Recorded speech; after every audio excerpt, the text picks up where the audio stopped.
Stop being a gear snob. Guys, we gotta talk about something very important here on this channel. For the longest time, I thought that expensive guitars, expensive amps always meant better. But as I played more, I learned that that's not necessarily true. As you well know, if you're gonna buy a car or something, you're probably gonna gravitate towards something that is a little more on the reliable side. And that's kind of how I've approached guitars as of late, because my money, I feel like, is better spent on something that can take a beating, quite frankly. Let me take you back to a couple years ago. When I was starting to gig more with my band, I wanted to get something nice, a nice guitar for me to, something that I could spend a lot of time playing. I bought this PRS. Now, it wasn't the most expensive PRS. It was the SE series Custom 24. It was pink. It was a beautiful guitar. I still think back on that guitar and I'm like, wow, that was one of the better looking guitars I've ever had. That thing was nothing but problems. It had a floating trem. It did not do what I felt like the guitar promised me. You spend $850 on a guitar, you expect it to be pretty set, like you don't have to worry about it, you know? And I just didn't have any confidence in the guitar when I went to shows. It was always an issue. I was always adjusting the Floyd Rose, which, yeah, I might not be good at Floyd Roses, and I don't really gravitate towards them anymore. I don't like them, not really because of that reason, but it's just not something I want on a guitar. Ended up selling it because I was like, this thing is nothing but headaches. And I got a Schecter. It was a gorgeous, oh man, it was a beautiful guitar. This is the most expensive guitar I've ever had. It was a Schecter, what was it? C1 Silver Mountain Floyd Rose Sustainiac, which is that really cool pickup. It was super thin, had the most beautiful paint job ever. It was gorgeous. That thing looked like a metal monster. That's kind of why I got it. It looked like the best freaking metal guitar you've ever seen. It did play really nice. It felt really good. Again, that thing was nothing but problems. I felt like it just could not stay in tune. The Floyd Rose was slipping all the time too. It was, and here's another thing about expensive guitars that people don't really talk about is you are always worried about that guitar. You're always worried about, if you scratch it or if you hit it on something and get a dent in it or something like that. You're always worried about that thing. And it's not really good peace of mind to have a guitar that, one, has its issues, and two, you feel like you're walking on eggshells around it. And I know I'm being a little dramatic. I probably am. Like, it wasn't that bad, but I have really dialed in what I like in a guitar now, and I think you should too. You should really be thinking about what you value in a guitar and spend the money on those things. Let me give you an example. What kind of guitar do you think this is? You probably know what it is. It's an easy quiz. This is a Fender Stratocaster. Ah, wait, no, it's not a Fender Stratocaster. This is a Squier Stratocaster.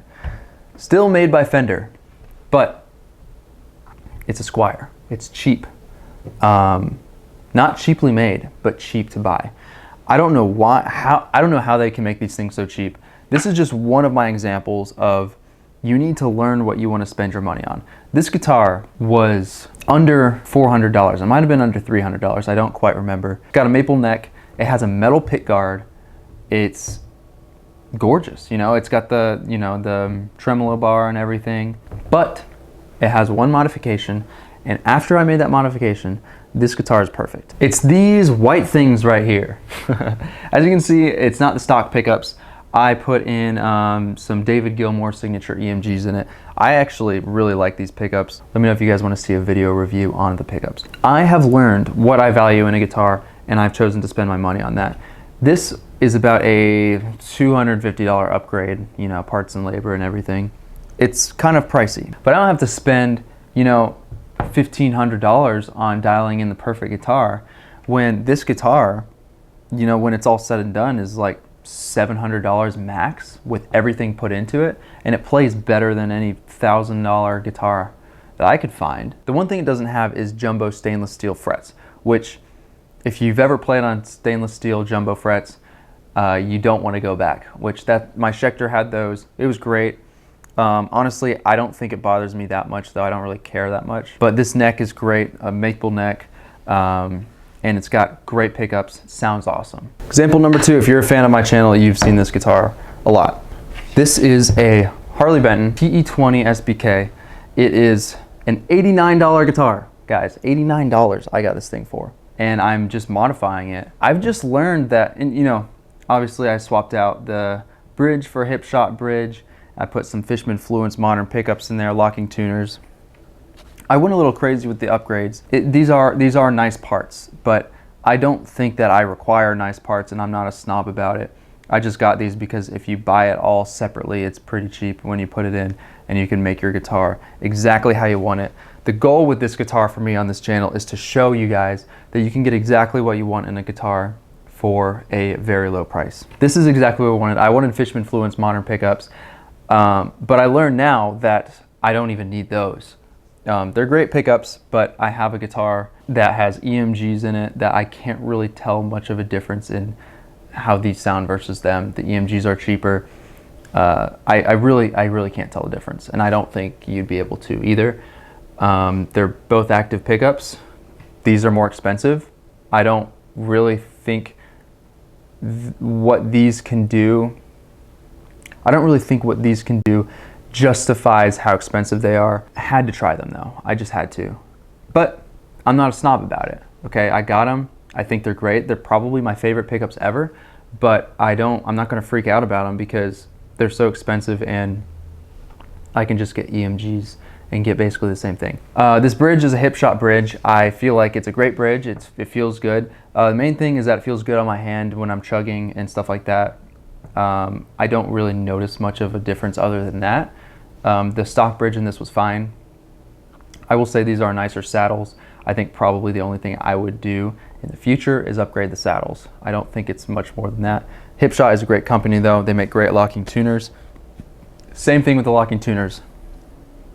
These are like 50 or 60 bucks, which doesn't sound that bad in the grand scheme of things, but in terms of tuners, it's a lot of money. You can get locking tuners for $30 that are solid tuners. You're just paying for the name. And I don't think you should be paying for the name, ever. I think you should be paying for the product, the quality of the product. When I was growing up, I thought that it was so important for everybody to think your opinion was right. I'd want to go into guitar stores and be the shit. I want everyone to think that I know what's right. If I say anything about a guitar, they'll be like, huh, that's a very good, insightful opinion that you have. And now I've learned that just because it says Fender on it doesn't mean that it's going to be better than a Squier or a Harley Benton or a Donner or something like that. This is the one, it's gonna probably piss some people off. I don't think Gibsons are all that. I don't really care about them. I think they're beautiful guitars, yes, and I respect them, but I could never spend that much money on a single cut guitar. I know they paved the way for it. They revolutionized guitars. I get it. I have a Les Paul copy that plays better than any Les Paul I've ever played in my life. That thing was $400. It's got active EMGs in it. It's beautiful. It's 25.5-inch scale length, which I know isn't traditional, but I feel like that is like almost a requirement for me to have at least 25.5-inch scale length. It's everything I want in a guitar, and it was $400, and it still looks like a Les Paul. But here's the thing, it plays better than a Les Paul. I swear, it plays better than a Les Paul. If I put them side by side, if you blindfolded me, I played them side by side, I guarantee I would be picking my guitar over a $2,000 Les Paul. And I would put that to the test. I would put money on it, I would put that to the test. That's just how I feel. And same thing with amps and amp modelers. And this is something I've really explored recently. I use amp modelers. I would like to have a tube amp in the future. They're just a lot of money. I don't think it's worth my money right now, especially when I'm focused on just getting better at the guitar and getting better at playing. It's not going to make that much of a difference for me in how I sound, which I think is a very good way of looking at it. I think once I get to the point of I sound so good and I can absolutely rip on my guitar and I want to start investing, I'm probably going to get a nice tube amp. But at this point, I feel like I just need to keep shedding, keep practicing and getting better. Anyways, I have a Line 6 Pod Go. That thing has been really, really good to me since I got it. It's about, what is it, $450. It's the cheaper version of the Line 6 Helix. It can do pretty much everything that a Helix can do for a fraction of the price. I've always wanted the Neural DSP Quad Cortex. I thought it was the ultimate amp modeler for metal music and just anything in general. It was like if you had an amp modeler, you had to get the Neural DSP Quad Cortex. That was like the thing. I had this Line 6. I was like, oh, I really want to upgrade. And I dug really deep into what the differences truly are, what it really means to be an amp modeler and everything. The Quad Cortex can do a lot more than the Line 6 Pod Go, but if you look at it from a value standpoint, $450 versus $1,800, you can do pretty much everything you can do on a Pod Go on the Neural DSP Quad Cortex. I listened to a lot of side-by-side comparisons, headphones on, really trying to decipher the differences. And I'm just thinking to myself, and you should be thinking this way too if you like expensive gear. If you're sitting there trying to decipher a small difference with headphones on, and you're sitting there, your eyes are closed, you're dialed in, and you could barely tell a difference. You could maybe decipher one thing. You're like, okay, this sounds slightly better. You need to think to yourself, does this sound $1,400 better? I guarantee it doesn't even sound $20 better. It probably just sounds a little bit different. If you prefer one sound over the other and it's very slight, you're not gonna tell that difference in a mix. You're not gonna be able to tell that difference when there's a guitar on stage. Here's what people do. They listen with their eyes. If you go and you see this band and they have the nicest equipment, they have, vintage Gibsons, big Marshall tube amps, the most expensive pedals on there. They got a Klon, and you look and you're like, this guy's probably gonna sound pretty good, huh? And he probably does sound really good. But you see that equipment and then you watch him play. When he turns up his guitar, cranks up the volume, he starts shredding away. You probably think, this guy sounds like Jesus. I can say with confidence that if that same guy played on a Squier Stratocaster with a Line 6 Pod Go or Fender Mustang, he would still sound incredible. And you might say, yeah, there's no way he's gonna sound as good though.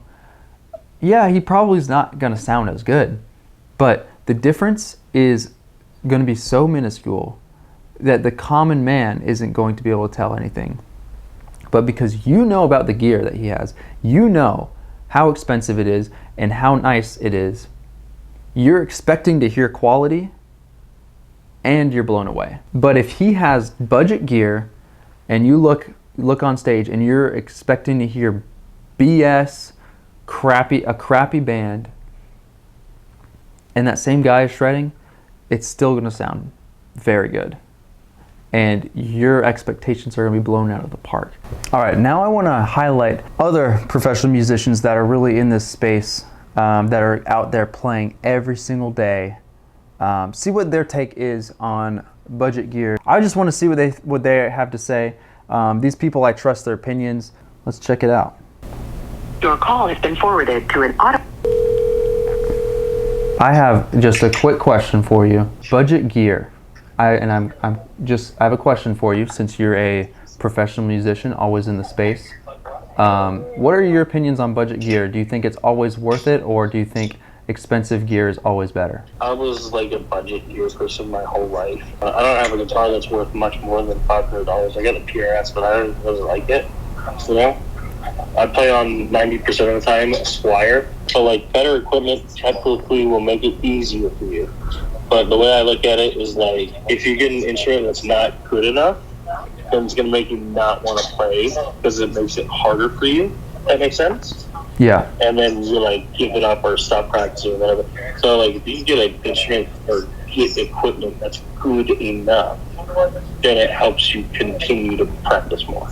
Have a great day. Okay, bye. So Carter thinks that you can spend the money on nice equipment and it can get you far. If you're a beginner and you're playing saxophone and you get a $6,000 saxophone, you're not going to be able to utilize all $6,000 of that saxophone, which I I agree with. Now, one thing to note is this guy plays on a Squier Telecaster and it sounds incredible. So he pretty much plays budget gear all the time, and he's a pro and is a really great guitar player. Let's call somebody else. Okay, this next guy, he plays guitar for multiple bands.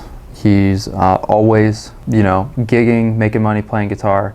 I think this would be a good opinion to get on the channel here.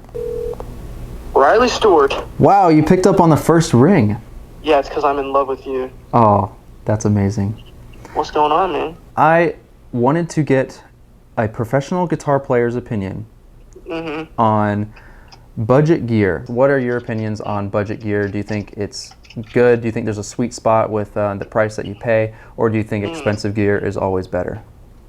Right. Well, first I want you to know that I'm answering this from Wendy's parking lot. Perfect. Secondly, I agree with the sweet spot thing. I think once you start, if you're just playing like your local bar or pub, then, a Boss Katana and a budget Squier, will do the job. But once you start scaling up, I think you can scale your gear up to kind of the bigger venues that you're playing, and kind of depending what kind of music you're playing. So yeah, I would say it depends on what you're doing and how big the audience you're playing for is.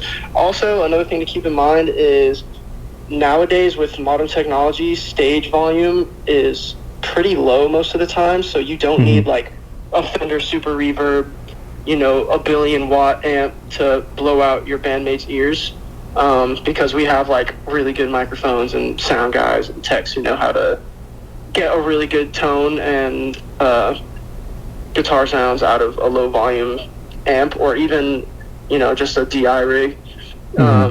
So yeah, just depends on what you're trying to do. But I think eventually you get to a point where the differences between that, like $9,000 custom Les Paul and, an Epiphone Les Paul are indistinguishable. You could argue that the majority of the sound in a solid body electric guitar comes from the pickups. So I think a lot of the price point with those expensive guitars is how good are the pickups, right? And then, the rest of it is playability. How does it feel in your hands? I play a Les Paul because I like the bit of resistance that it gives me, whereas a Strat is like super easy, which for certain people, that's what they like. But it kind of just depends on taste as well. True. Awesome. Yes, sir. You're going on tour, aren't you? Looks like you're... I'm on tour right now. Oh. I'm in Clarksville, Tennessee. And that's what I'm trying to get at with this video, is really it just matters how you use your amp, how you play your guitar. I think pickups probably matter a little bit. I'm not saying they don't, I have those Fishmans, I think they sound incredible. But the EMGs that are a little bit cheaper, they're still nice pickups. They sound the exact same.